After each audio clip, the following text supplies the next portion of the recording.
vamos lá, vamos trabalhar. Estamos mexendo em Apocalipse, indo versículo por versículo, nessa carta profética, apocalíptica, nessa revelação de Jesus a João, tradicionalmente entendida como João o apóstolo que recebeu. É lógico que existem outras linhas aí que vão dizer um diferente tipo de João, mas nós vamos continuar enfatizando aqui a tradição da essa revelação a João, quando ele estava isolado, estava exilado na ilha de Pátimos. O imperador Domiciano deixa ele lá para que ele morra, para que acabe com essa perturbação que é João e esses cristãos. E no meio daquele exílio aparece o Senhor Jesus a ele e lhe dá uma visão e fala: João, escreve as coisas que você tem visto, as coisas que são e as coisas que hão de acontecer. E assim está a nossa divisão dessa carta que eu deixei para você: as coisas que são, as que eram, as que são e as que hão de acontecer. Pode passar, de acordo com 1:19. E esses dois temas aparecem em toda a carta, né? A soberania de Deus e a vitória de Cristo.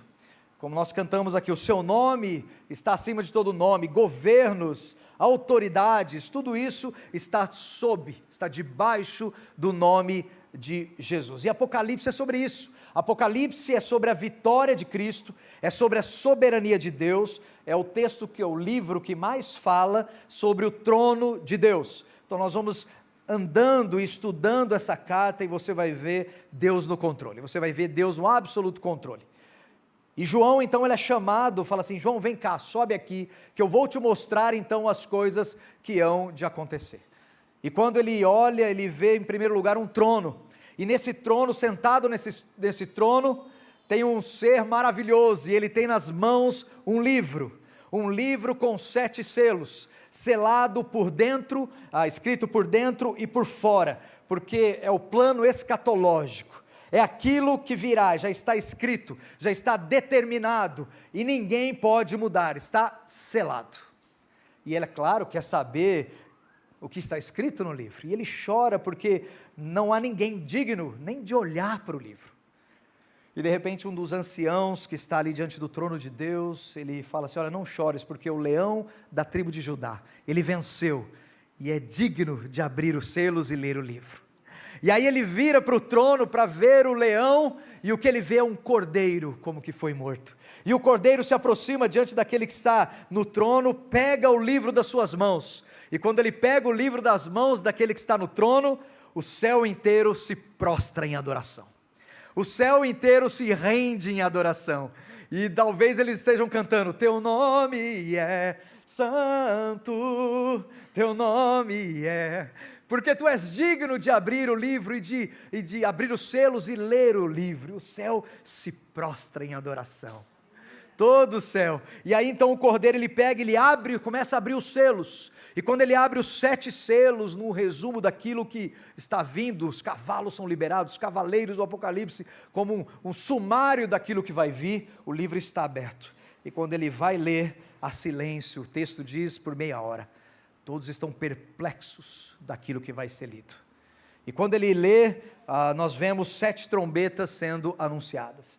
7 trombetas que significam 7 julgamentos sobre a terra, sobre o pecado. Só que não são julgamentos totais, atinge 1/3 da terra, 1/3 do mar, 1/3 das águas potáveis, 1/3 dos luminares, 1/3 da humanidade. É uma crise no meio ambiente, no comércio e nos recursos naturais.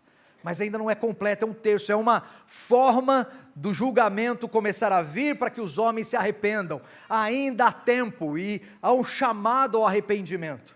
Só que o texto diz que os homens não se arrependem. Os homens não se arrependem. E nós vimos um pouco desse cenário, dessa grande tribulação. Satanás ele tenta vir contra a igreja, ele não consegue, Deus a protege. E ele tenta a sua arma final, o anticristo, o falso profeta. São levantados, mas eles não conseguem também nunca mudar o plano de Deus, é claro, mas eles perseguem a igreja, porque ele sabe que o seu tempo está terminando. Ele institui uma marca sem a qual ninguém compra nem vende sem essa marca. vai exigir adoração das pessoas, e muitos o adorarão, muitos se prostrarão, muitos receberão a sua marca, e vão estar em adoração a esse personagem, e o fim está próximo, e agora não há mais oportunidade de arrependimento, a cólera de Deus chegou, e ele começa a derramar então a sua ira completamente, o que Apocalipse mostra, 7 taças da ira de Deus, e aqui é completo, aqui não é mais 1/3, aqui todos são atingidos, toda a criação, os homens têm as suas úlceras na pele, o sol queima as suas úlceras, eles estão sedentos e vão para as águas, mas elas são atingidas, tornadas em sangue, o governo do anticristo é atingido, e aí eles se preparam para a grande batalha do Armagedon, e é onde nós estamos nos encaminhando, e nessa batalha, nessa última taça, no capítulo 16, existe o versículo que vai dizer assim: Deus se lembrou da Babilônia, para dar-lhe o cálice do vinho do furor da sua ira, e é isso que agora o capítulo 18, ele vai trabalhar, que nós estamos, nós vamos entrar nesse capítulo 18, pegue a sua Bíblia, mas segura aqui que eu quero antes passar um pouquinho, fazer uma breve recapitulação da Babilônia com você, porque no capítulo 17 eu tenho já ela a começo da descrição, e no capítulo 18 a continuação.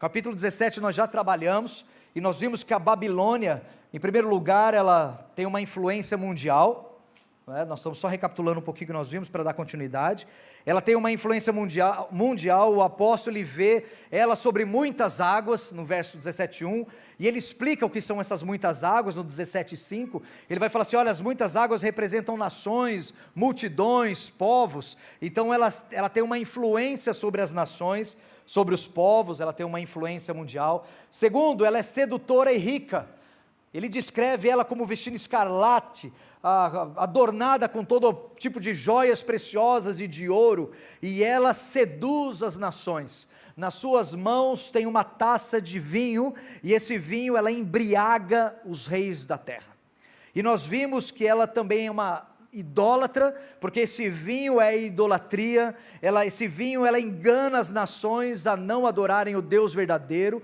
e irem atrás dos falsos deuses, é a sua sedução, ela é idólatra, é a grande prostituta, a grande meretriz, e nós vimos que no contexto da Bíblia, prostituição espiritual é idolatria é essa prostituição espiritual, e as nações cometem idolatria, se afastando de Deus, parece que elas estão querendo buscar a Deus, mas estão cada vez mais longe de Deus, por causa da idolatria. Ela é violenta no verso 6, porque além de ela embriagar com a idolatria, ela se embriaga, e ela se embriaga com o quê? Ela se embriaga com o sangue dos mártires na história da igreja, ela se embriaga com o sangue dos santos e dos mártires da igreja, então ela é uma Babilônia violenta.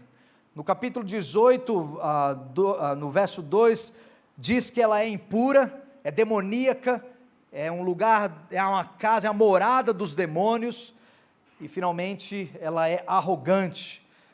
Verso 7 vai dizer, o quanto a si mesmo se glorificou e viveu em luxúria, e dizia consigo mesmo, estou assentada como rainha, viúva não sou, pranto nunca hei de ver. Então um pouquinho da descrição da Babilônia, nos 2 capítulos aí, e nós vimos então que todas essas características, elas recaem em 3 interpretações.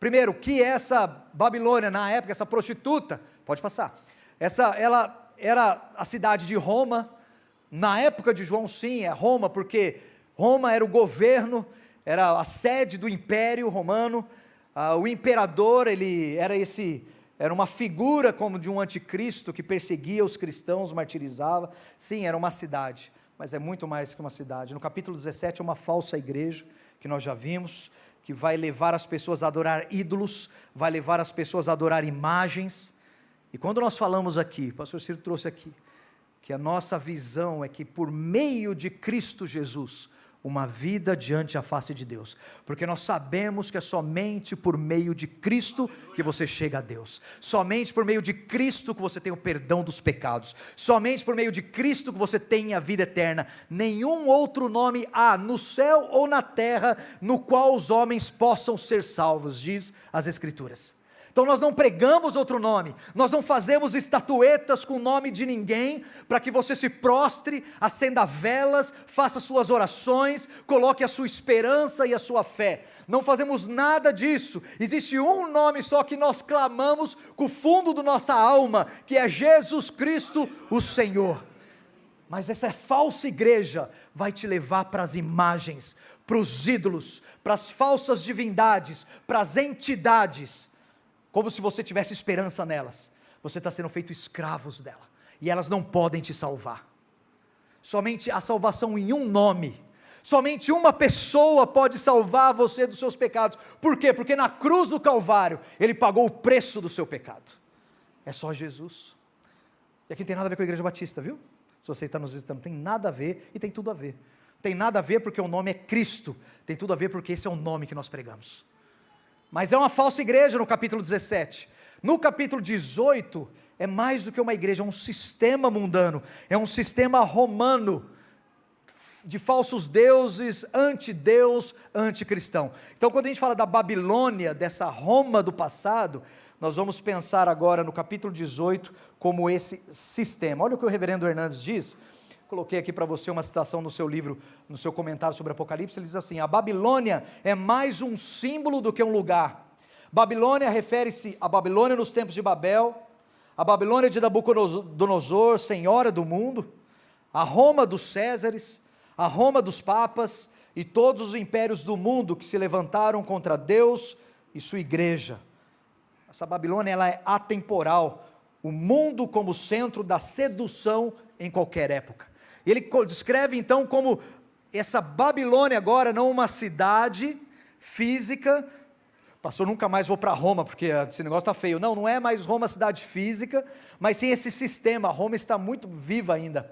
Esse sistema romano, esse sistema mundano, esse sistema antideus, está muito vivo.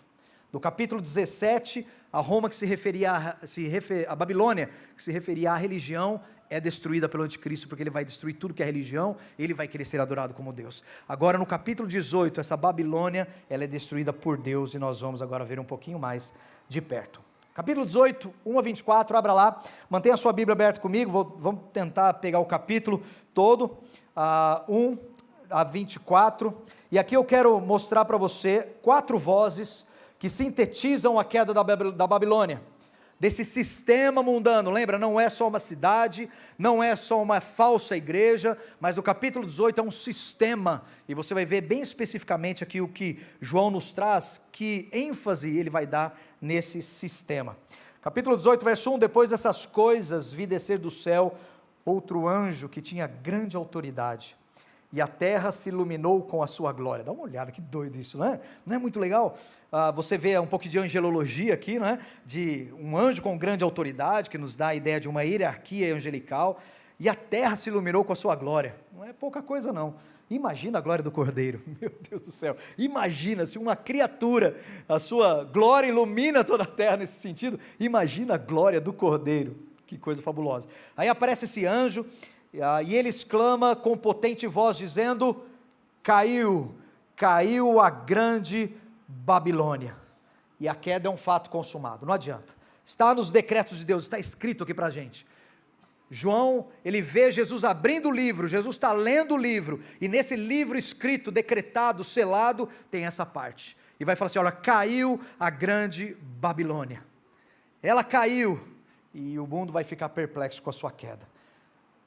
Pegando a questão de ideologias, a gente às vezes fica até coração apertado, né, com tudo isso que nós estamos vivendo, ideologia de gênero, e uma falsa ideia de família, uma falsa ideia de amor, uma falsa ideia de tolerância, nossos filhos sendo bombardeados nas escolas com essas doutrinas de demônios, em nome de tolerância, de aceitação, de diversidade, contrário ao que Deus é, contrário à vontade de Deus, somos bombardeados, e a gente fala: Deus, quando é que isso vai acabar?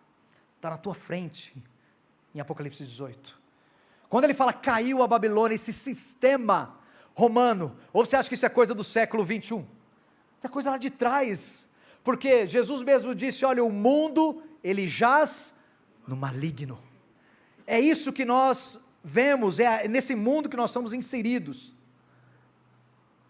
Era tão forte isso na idade, no começo da era da igreja, que os caras, muitos deles fugiram para os desertos, foram morar em cavernas. Os monges, onde começa o monasticismo, os caras que abandonam as cidades e vão para os desertos porque eles não querem se contaminar com o mundo, e esquece que a principal contaminação está dentro deles. Eles estão levando a contaminação para dentro da caverna, são eles que foram manchados pelo pecado, somos nós. O mundo é esse sistema, parece que faz parte da nossa natureza caída e corrompida, mas um dia vai ter o fim, e o texto diz: a Babilônia caiu. Só que aqui ele vai um pouco mais a fundo, ele vai dizer assim: olha, essa Babilônia, ela se tornou, verso 2, morada de demônios, covil de toda espécie de espírito imundo, e esconderijo de todo gênero de ave imunda e detestável.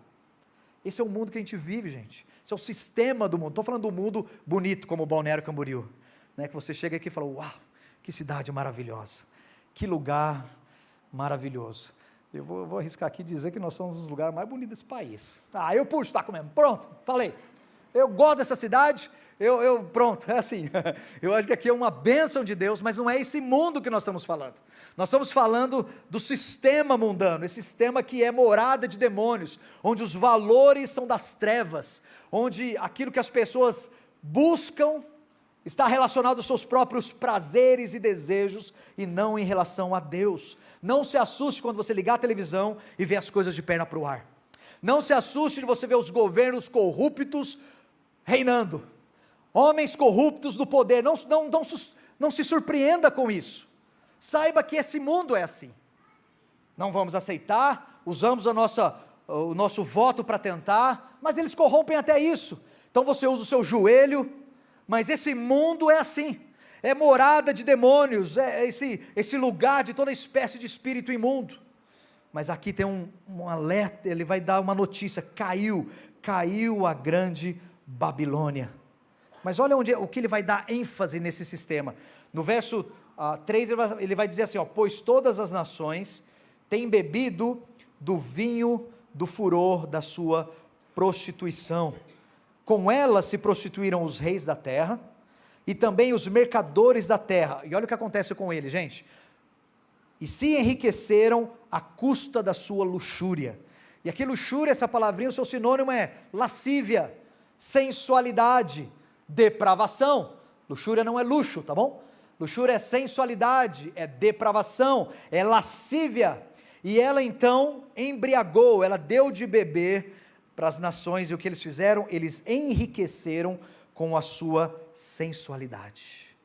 Eles se prostituíram com ela. Mas pensa, olha o que João está vendo aqui, o que o texto está passando para ele. Ele vê essa prostituta sensual, e os homens são seduzidos pela sua lascívia. Só que aqui é um sistema desse mundo que está seduzindo. Aqui eu não tenho a religião em si, porque ela ficou no capítulo 17 e foi destruída. Aqui essa lascívia tem a ver com uma outra ênfase, essa parte da Babilônia no qual os homens se enriquecem pela sua luxúria. E aqui nós vamos ver um outro ídolo sendo levantado, e os homens vão amar esse ídolo, e ela vai seduzir todos com esse ídolo, e os homens vão enriquecer com isso. E esse ídolo é o dinheiro. O dinheiro é o maior senhor de escravos desse mundo. Ele é o maior escravizador que existe. Não é só uma moeda não, viu gente? Isso não é só uma moeda não. Não é só um instrumento de transação comercial. Chega a ter nível de divindade. Status. Jesus disse o seguinte em Mateus 6,24, olha na tela. Não tenho? Tenho, obrigado. Ninguém pode servir a dois senhores, ou há de odiar um e amar o outro, ou se dedicará a um e desprezará o outro. De quem ele está falando? Não podeis servir a Deus e às riquezas. Jesus compara as riquezas como um senhor, e aqui nós temos as 4 vozes que eu quero ver com você essa manhã, da queda da Babilônia. A primeira voz é uma voz de condenação. Caiu a Babilônia, caiu, os homens beberam da sua prostituição, os homens foram seduzidos pela sua lascívia e enriqueceram com isso. E existe um poder escravizador do dinheiro, e as nações vão amar isso. É tão interessante, e a gente como cristão, a gente fala, eu não me dobro aos ídolos e às imagens, mas muitos de nós se dobram ao dinheiro. Cuidado com isso. Compare o quanto nós trabalhamos com o quanto que nós investimos na vida espiritual. Compara. O quanto você se dedica à sua carreira e o quanto você se dedica a Deus. Compare. Mas pastor, eu preciso trabalhar. Está vendo o sistema desse mundo como conseguiu te envolver? Que você acha que isso vem em primeiro lugar antes de Deus. E o que você sonha para os seus filhos é que ele tenha uma carreira bem sucedida e seja alguém rico, em vez de você sonhar que ele seja um homem de Deus, uma mulher de Deus, um pastor ou um missionário, ou um líder de ministério, um evangelista. Como eu queria um dia ouvir, falar assim, olha, estou orando para que meu filho seja um missionário, estou orando para que ele vá cruzar os mares e pregar o evangelho lá do outro lado. Mas eu vejo, não ouço muito isso, não, meu filho, ele vai ser médico, vai ser doutor, ele, está vendo, o sistema desse mundo, ele nos abraça, porque o que importa é dinheiro, e o duro é que igrejas entram com isso, e pastores dos púlpitos, falam que é isso que importa, vão virar você do avesso, até cair a última moedinha, não é isso que nós queremos que você faça aqui, aqui você faz com alegria, voluntariamente. Os pastores dessa igreja não sabem nem quem são os dizimistas, para você ter uma ideia. Se você vier para um de nós e falar assim, pastor, eu sou dizimista, eu vou lá saber.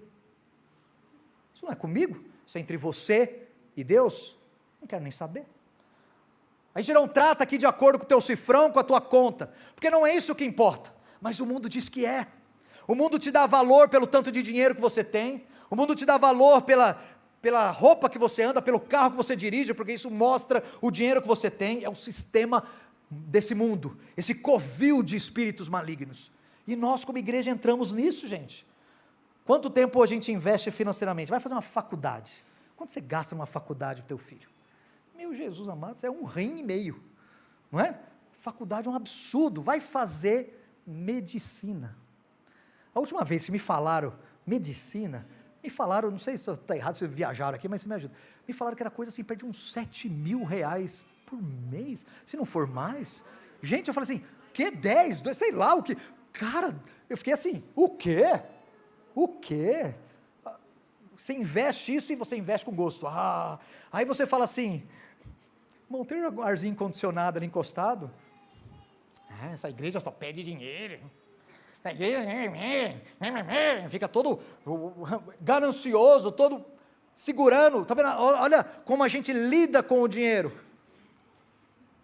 quanto investimos financeiramente na profissão, e aí vem um curso para você fazer, casados, vamos fazer um curso de casados, o casamento está numa pindaíba, quebrado para tudo que é lado, aí você vê lá, R$200 por casal, você fala, mas que caro esse negócio, parcela em 10 vezes, aí você financiou teu carro em 200 anos, está pagando, aí você não quer pagar um curso, porque é para a tua família, olha os valores invertidos, porque dinheiro, ele fala muito alto. Agora, os valores do reino de Deus, como família, como vida espiritual, isso a gente não investe, a gente não, porque o dinheiro nos escravizou para os nossos próprios desejos. Aí tem a era dos coaches, não é? Sabe quando você paga para um coach, para fazer um curso de aperfeiçoamento pessoal? Estava conversando com o Carlinhos essa semana, ele falou que a hora, tem um coach que cobra a hora, acho que perde R$1.000 a hora, para você se sentir bem com você mesmo. Meu irmão, vai orar, meu filho, vai crescer na fé, para você se sentir bem com você mesmo. Meia horinha de joelho cura isso aí, viu? Você vai se sentir muito bem com você mesmo. Vai falar assim, eu sou um miserável pecador mesmo, o que eu preciso é da graça de Deus sobre a minha vida, porque em mim não há nada de bom, o que há de bom em mim é Cristo, é a sua obra sobre mim. Está curado não economizei para você R$1.000, pronto.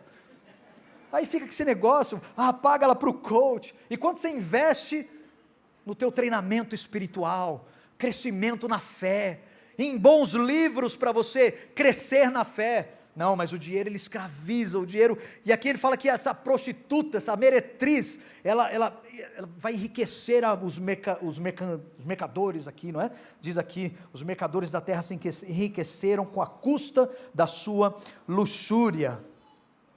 Tudo em volta do dinheiro, e Paulo já tinha profetizado isso, não é? Dito isso em 2 Timóteo, capítulo 3, versos 1 e 4, nos últimos dias sobrevirão tempos difíceis, pois os homens serão amantes de si mesmo. Está aí, os coaching, as companhia, tudo amante de si mesmo, tudo querendo ser alisado na sua alma. Você tem que morrer, a gente já falou isso aqui algumas vezes, os pastores vivem falando, tua carne tem que morrer, ela tem que ir para a cruz, lá é o lugar dela não é no pódio, o lugar dela é na cruz, é lá, e na cruz é que você vai ser completo, não é no pódio, você vai subir no pódio, os refletores vão acender, e você vai se sentir mais vazio do que nunca. Agora quando ela está na cruz, e o teu Salvador vivendo através de você nunca vai ser tão completo. E Paulo ainda continua, mais amigos dos prazeres do que amigos de Deus. O dinheiro é mais do que uma moeda, é um falso Deus e é buscado de todo coração, até pelos crentes.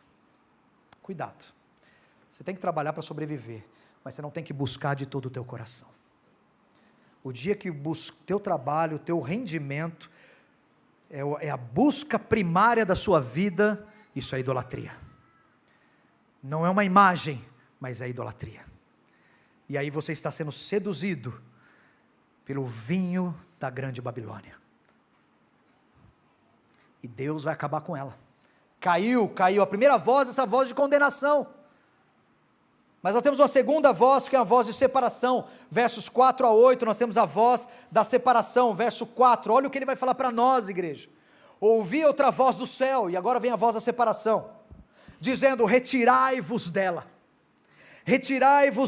povo meu, para não serdes cúmplice dos seus pecados, para não participardes dos seus flagelos, porque os seus pecados se acumularam até o céu, e Deus se lembrou dos atos iníquos que ela praticou.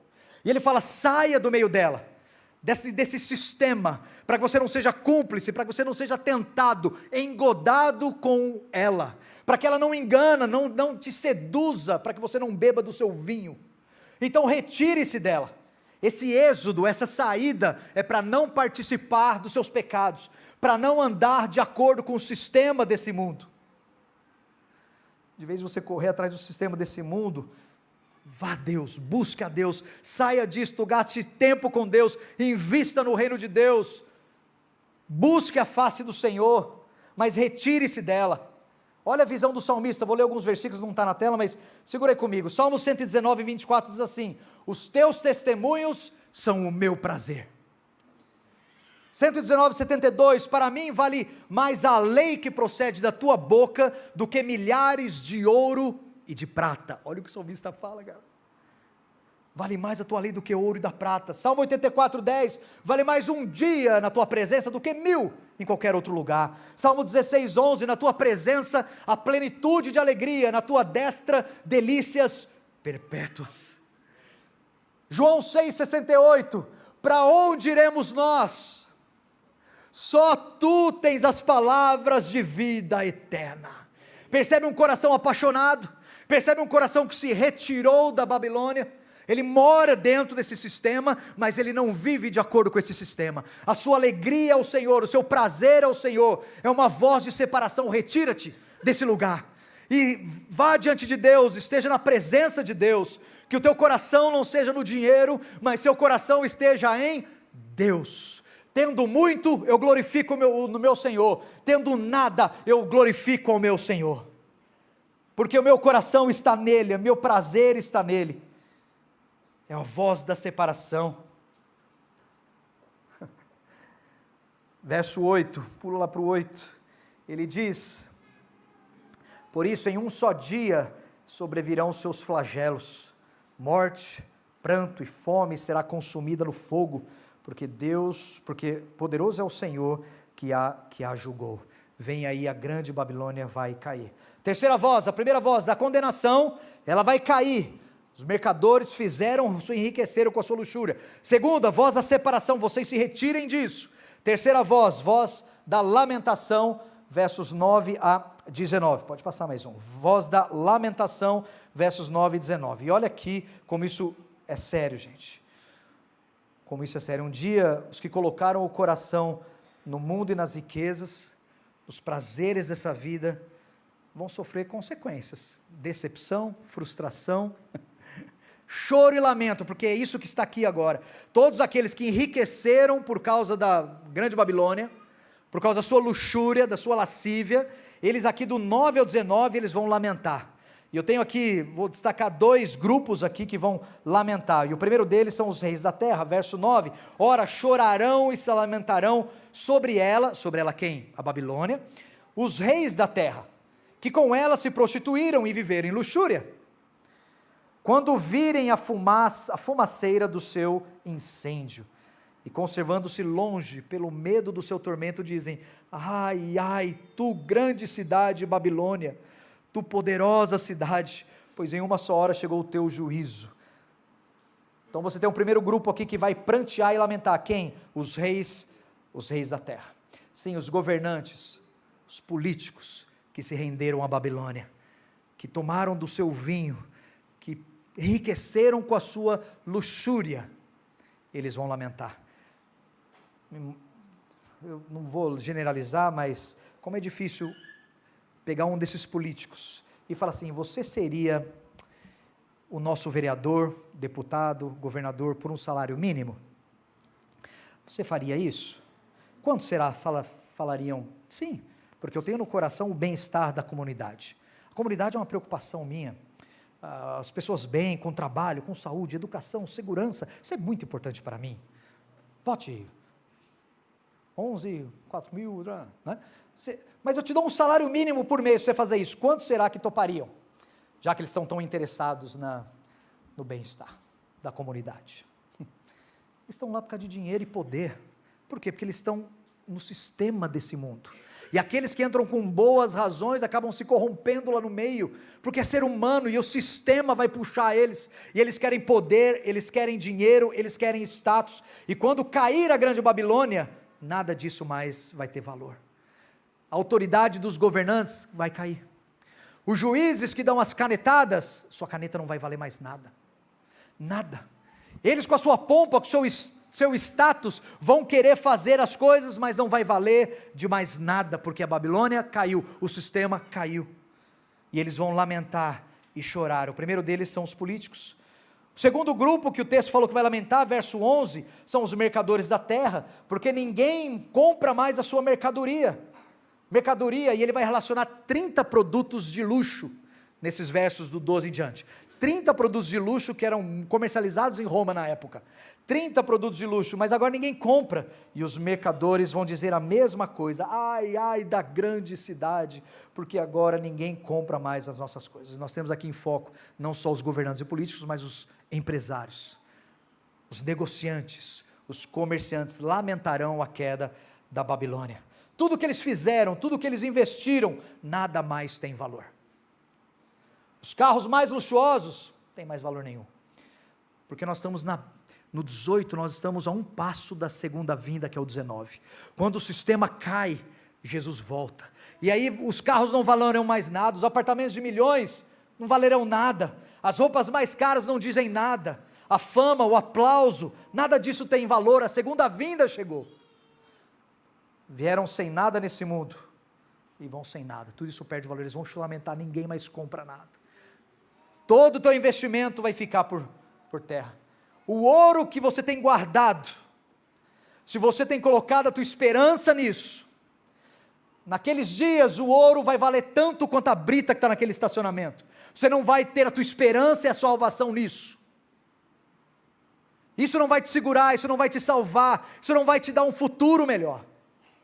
Nesse dia da grande Babilônia, da queda, tudo vai perder o seu valor e os mercadores vão lamentar. Nossa vida inteira foi para fazer isso e agora nada mais tem valor. A grande Babilônia caiu. Enriqueceram com a sua lascívia e agora eles lamentam com a sua queda. Agora o principal produto que eu acho que eu fiquei assim de cara é o final do verso 13. Olha o último produto que ele coloca aqui. Fala de gado, fala de ovelhas, de cavalos, de carros, de escravos e até almas humanas. O mercado é até de almas humanas. Muita gente fala assim, que é escravo, né? Mas escravo ele falou antes. De escravos e até almas humanas. É o que a prostituta negociava. Até almas humanas. Você vê como ela escravizou as pessoas de uma tal forma que elas, até as suas almas, estavam sedentas pelo vinho da prostituta, pelo dinheiro, pela fama. Eles se embriagaram com aquilo. E agora ela cai, eles lamentam. Percebe que eles não se arrependem, eles lamentam. Verso 14, você vai ver bem isso. Ele vai falar que o fruto sazonado, verso 14, fugiu da minha Bíblia, o fruto sazonado, que a tua alma tanto apeteceu, está vendo?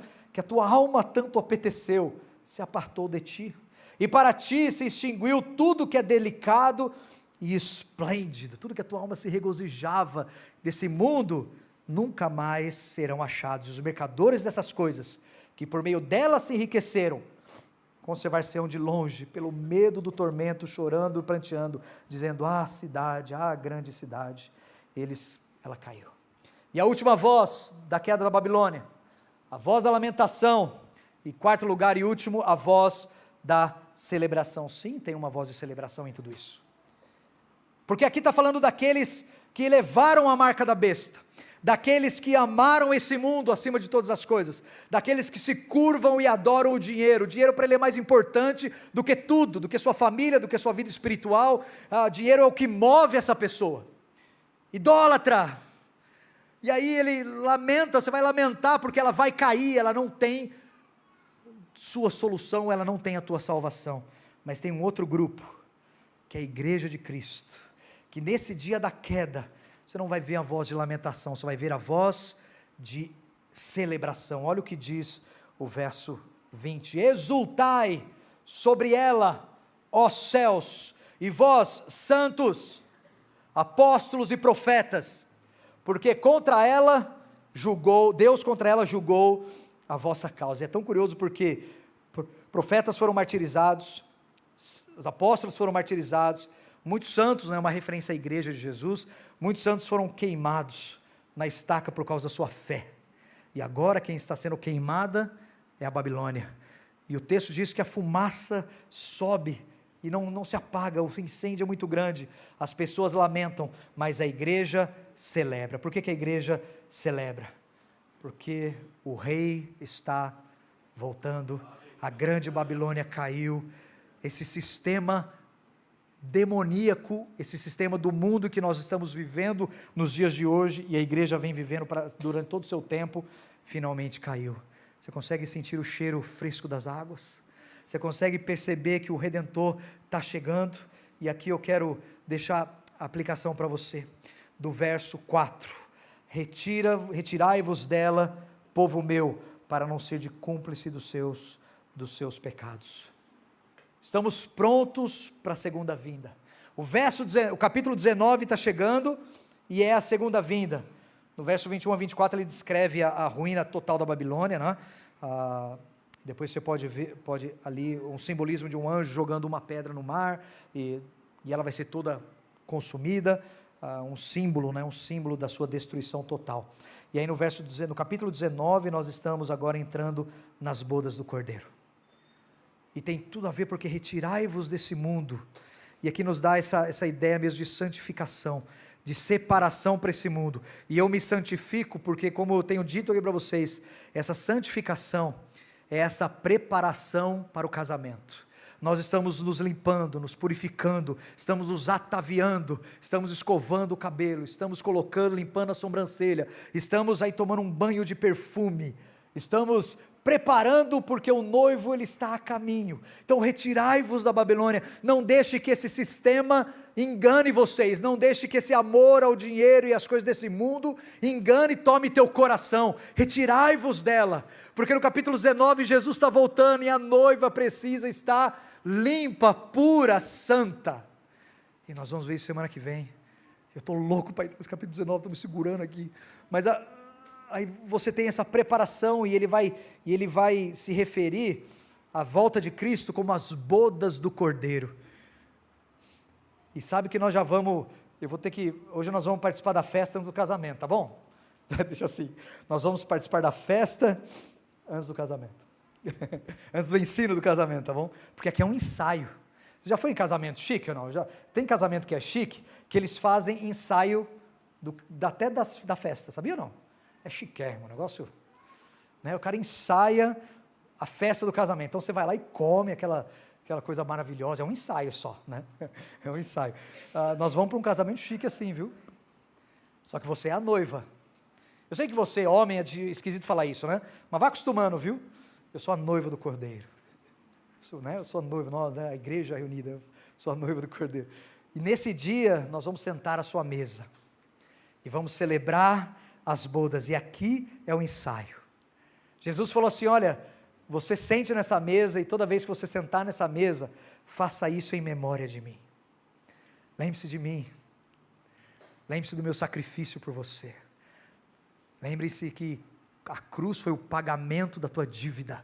Foi a compra, a tua redenção, e agora você é dele, e você é dele, e nesse período até que ele venha, você está sendo limpo, você está sendo aperfeiçoado, você está sendo cuidado, porque ele merece a noiva perfeita.